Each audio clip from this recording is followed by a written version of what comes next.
Hey everyone, it's Amit. So over the last couple of weeks, I've done a few videos in ARK Invest where I've spent some time talking about their portfolios, their investments within those portfolios. We've even deconstructed some of the stocks associated with those investments. I've even talked about some of the risks associated with investing in something such as ARK. So if you haven't already, definitely check those videos out. I'll include links to them in the description below as well as towards the tail end of this video, and it'll provide some incremental context, if anything, in terms of where it is that I'm coming from. But what I wanted to do in this particular video was spend a little bit more time deep diving or dissecting into some of Cathie Wood's more recent comments, i.e. the comments that she made on like Thursday, Friday of last week, as well as Monday as a part of her CNBC interview, just to provide some more data points, if you will, for an individual investor to consider if they want to include something such as ARK within their individual portfolios or not. Before I go too far into it, this is not intended to be financial investment advice, okay? So definitely do your own due diligence, consult with a financial planner, do whatever you needed to do to get some incremental comfort before you make any investment related decisions. Now, before I talk about some of the core elements of what she actually said, the one overarching theme to note here is that it was obvious that based on some of the comments that Cathie Wood has made, that she's under a significant amount of pressure, okay? So this pressure is very evident. I'll talk about where she felt those pressure in some of these comments that she's also made, and it's to be expected, okay? When you're managing $70 billion or so of assets under management, and people are effectively tasking you with that money, and for all of these funds to essentially start having this significant downward spiral due to rising 10-year treasury yields, which is absolutely killing growth stocks, and you're primarily invested in those growth stocks, it's obviously going to have an adverse impact. It's obviously going to create a significant amount of pressure, and that is what's basically happening within ARK as well, because several of the comments that she made definitely had some level of a defensive posture associated with them in terms of how she's basically reacting to some of the comments that were made, or at least that's my interpretation of them anyway. If you feel differently, definitely include comments below. Let's get into it. So the one thing that she was quick to highlight, okay, and she spent several minutes talking about it, is the fact that she's given herself a 5-year investment horizon, as well as the fact that for any stocks to be considered to be a part of her investment portfolio, or any of these ETFs, if you will, they need to have a 15% compounded annual growth rate. The other thing that she was quick to point out is the notion that this 5-year time horizon that she basically has is a significant differentiator relative to institutional investors or hedge funds that basically manage other ETFs, okay? So the reason why she said that is basically that when it comes to those other institutions or other types of investment models, if you will, those folks are basically measured on year-over-year performance.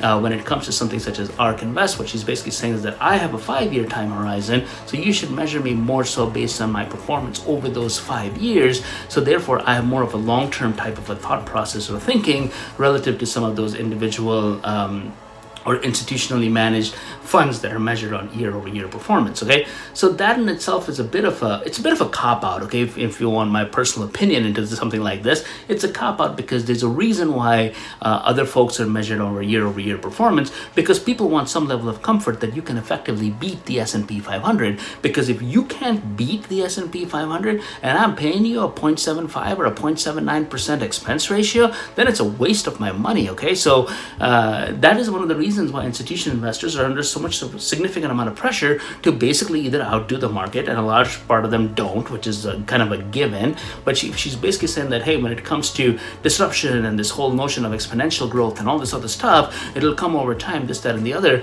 then you've got to give us some level of credit or discount when it comes to that 0.75 or 0.79% expense ratio, or only take that into account when you're actually beating the market, as opposed to taking that into account like throughout the entire process, okay? So that's one of the key things that she mentioned, which kind of like goes back to the notion of this defensive posture that she basically brought up as a part of some of her comments. The other thing that she was quick to say, and I think that this was directly to rebuttal some of the comments or some of the pressure she's facing on Tesla stock, which is where she came back and said that she's expecting an 82% increase in electric vehicle sales over this investment horizon that she basically has over this 5-year period. So she was quick to point that out without providing any specific details in terms of how she actually arrived at that 82% number. number. There may be some other white papers or something associated with how she arrived at it, but she lacked providing any level of that context in terms of how this was derived. But she was quick to point out some of the challenges associated with the traditional model of vehicles. She was quickly point out some of the challenges with those types of vehicles and basically put the ceiling associated with it and said that, oh, she thinks that those cars are not going to sell anymore, largely due to the fact that you have, more like rideshare type of operations that have come up. So think about like Uber and Lyft and all of that, right? Which will basically take away from this like constant like people buying new vehicles and that sort of thing. But, in my mind, at least, some of that is also going to play into the autonomous vehicle, electric vehicle space. I mean, if I'm not going to be buying a car in the future because I'm going to be doing rideshare, that doesn't mean I'm going to necessarily run out and buy an electric vehicle. All that means is whomever I'm going to be doing the rideshare with, or whichever, whether it's Uber or Lyft or whatever, perhaps they may go ahead and buy electric vehicles and autonomous driving vehicles and whatever else, but it does not necessarily impact me, right? So I don't necessarily know how this is going to have like this 82% growth rate. So it would be helpful for them to provide more easy visibility into some of these models that they're essentially using to arrive at this rate. She basically came up with some notion that, oh, China is going to expand their adoption and this, that, and the other, which is all fantastic and all great news, right? But I would think that considering the China model based on, what their preferences have been or potentially been communicated to be, they may be more interested in their own manufacturers of electric vehicles, okay, and less so on Tesla, more so maybe on NIO and things like that, right? Different car vehicle manufacturers, if you will, than being so focused on something like Tesla, which could be like, a problem when it comes to having a significant amount of ownership stake into something such as Tesla. She did talk about battery technology and batteries basically going down in price. She talked about all of that, but the core thing becomes supply and demand, right? You can make batteries for free if you can, right? But these cars have basically got to move, and we need to get some more clarity or perspective into how that 82% number is sort of like derived. The other thing that she was quick to mention is that the amount of disclosure that they do as a part of ARK Invest, they also share a lot of their findings, they share their research reports, such that people or retail investors can have full line of sight if they wanted to recreate her model. Also, they have full line of sight in terms of whether they can kind of like potentially provide an alternate thesis, or where there may be some holes in some of these research reports that ARK Investment basically has. Now, I've done a lot of research around this, right, and I can't quite find where they're actually taking into account some of those holes, if you will, that you could potentially point into their investment thesis. I haven't been able to identify where that specifically is. So, include that in the comments below as well, right? If there is an avenue that you're aware of where comments can be provided that would poke holes into their investment theory or thesis, which they can potentially be considering. The other thing that she was quick to highlight is the amount of options activity as it relates to her funds. And I'm glad she did. Again, this is kind of like what you expect, and this is something that we talked about in prior videos as well. You've got sharks circling the water, okay? They're circling ARK Invest right now, and they're going to be poking holes into this whole thing, and they are going to potentially bring this thing down, especially if they smell or sniff blood in the water. And that's potentially what's happening, and that's what's triggering some of this high level of options activity that she's seeing around her individual ETFs. Her response to that options activity it wasn't so much like directed at addressing that particular challenge, right? She basically took the more defensive posture of essentially saying that institutional investors don't know what the heck they're doing. What she was basically saying is that, they don't know how to essentially model companies. They don't know how to model companies that have exponential growth. They're more backward looking. They look at their growth rates and they put in a factor for future growth. They look at some of your traditional models, price to book, price to earnings, price to whatever, right? They look at those types of things to come up with an investment thesis, but did not specifically say, okay, so what's driving some of this options activity, or what are you doing around it, right? So you're taking this defensive posture of essentially saying that institutional investors don't necessarily know what it is that they're doing.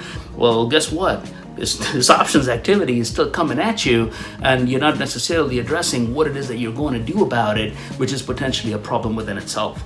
So if you're getting value from this particular video, definitely subscribe to the channel and hit the like button, as it'll greatly help with the YouTube algorithm. The other thing that I've highlighted in other videos, right, is the amount of overlap in terms of individual holdings associated with her individual portfolios. Tesla is a stock that is owned in loads, like in large amounts, across all of those three portfolios. And what she basically said is that, hey, this is due to the fact that there is a lot of interaction, right, or cross-pollination between these funds, because when you have something like Tesla, they effectively play into all of those spaces, and that's what drives the significant amount of weightage associated with Tesla stock into 3 out of her 5 ETFs.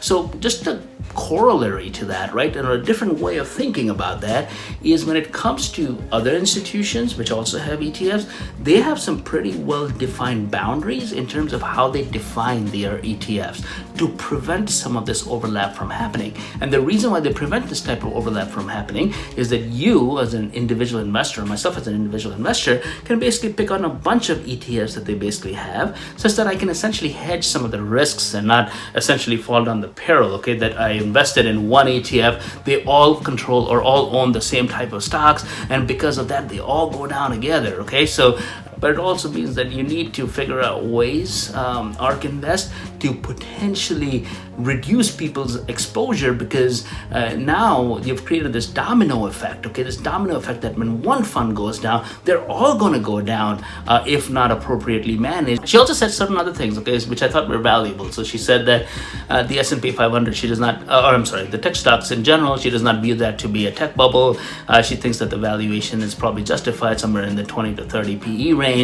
You know, you can say that it's probably justified for stocks that are in that 20 to 30 PE range, but I guess the problem basically with that core statement is the notion that some of her holdings are not in that 20 to 30 PE range, they're in the hundreds of PE range, okay? So that creates some level of overvaluation, and I think there's lots of people that can provide numerous instances when it comes to the notion that that a lot of these tech stocks are potentially overvalued. But, you know, one thing I'll be quick to point out there, right, is she's using traditional measures to come up with that statement when she spent the initial part of her commentary talking about how institutions don't necessarily know how to value companies, okay? So you're kind of like having your cake and eating it too, if you will, right? You're saying traditional measures don't matter. You're saying institutions don't know what they're doing, but then you're also going out and saying that, oh, wait, you know, these PEs, they all make sense, they're all justified based on traditional measures. You're also putting in comments such as, well, this growth rate sort of like makes sense, right? So you're putting like these different spins to it, and kind of like poses the question that what are you specifically getting at, right? Like, are traditional measures and the way institutions actually values companies creditable, or are they not, right? And if they're not, what is your approach beyond saying that the model sucks, but then you're also saying that it's also justified in terms of what the valuation of some of these tech companies really are. Some of the other things that she highlighted in some of her comments, right, where this is notion that there's going to be a significant amount of disruption, and with that disruption comes an amount of deflation. The argument really there is when you have disruption, you potentially have greater efficiency.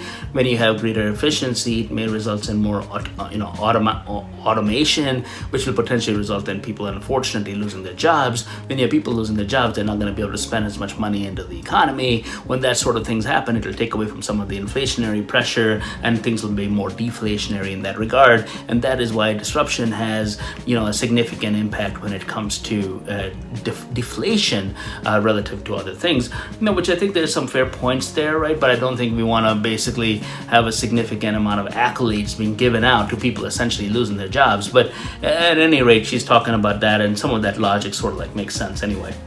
When it comes to interest rates, one of the things that she was quick to point out is the notion that she thinks that this whole interest rate rising is not necessarily a bad thing. This kind of goes back to the P2E comment that I was making in terms of where things are properly valued, and her relying on backward-looking measures on something such as that. Because one thing she was quick to say is that, you know, when it comes to interest rates at 1.5, 1.6%, she thinks that most companies were discounted at the 4 to 5% level as opposed to this 1.5, 1.6% level. So that shouldn't be a significant amount of concern, and that her funds can effectively absorb the blow associated with some of the stuff. But she did acknowledge the notion that, you know, inflation or interest rates, when they continue to rise, it does have some potential impact to inflation as well. But then she did make that argument that I just referred to with, you know, technology and innovation and all of that being a deflationary element associated with it. Okay, so she was talking about how the deflation may offset some of that inflationary component, but, you know, we just don't know the amount that these things are going to be, right? We don't know how much efficiency is going to be generated that would create a certain amount of deflationary pressure, unless you tell us how you're actually valuing some of these individual stocks from the perspective of growth. And, you know, when you make comments, right, when you make comments such as, Well, you've got inflationary forces on interest rates, you've got deflationary forces. You'll have, some amount of like 50% of S&P 500 companies having to struggle because they're not up to par when it comes to, some of these disruption and innovation and all this stuff. When you're talking about some things like that, what it does is it creates a significant amount of uncertainty. Okay, and one thing that I think everybody would agree with is the markets don't like uncertainty, and what she's essentially creating through some of this talk track is some level of incremental uncertainty.